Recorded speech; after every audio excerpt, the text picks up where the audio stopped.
Sambal Belacan, one of the most iconic condiments in Malaysia. Its extreme taste of spiciness and sourness is made perfect with the umami from a good belacan. Here is my take on how to make this Malaysian favorite condiment. You will need a good quality block of belacan. I prefer the Malacca type over the Penang type. Stack it on a well-soaked skewer or a fork and grill it over open fire until a pungent smell fills your home.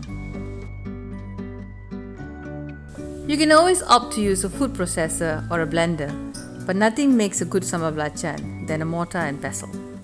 Choose a handful of good quality cili padi and add some salt to this.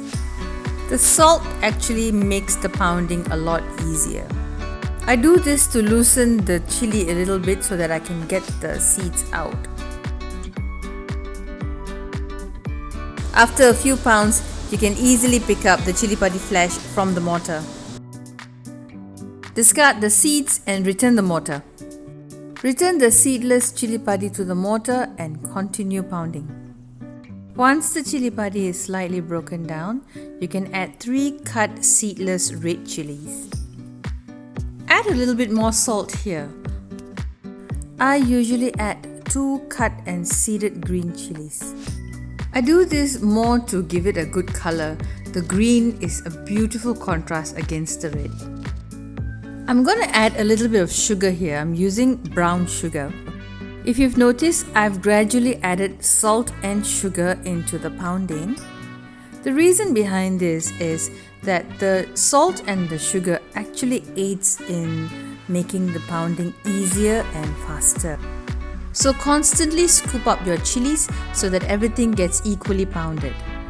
Now begins the long process of pounding and scooping. It's a task, I tell you, but it's so worth it. Once the chilies are halfway done, you can now add your roasted belacan. And the pounding continues. Clean down your pestle from time to time and scoop up again and continue pounding.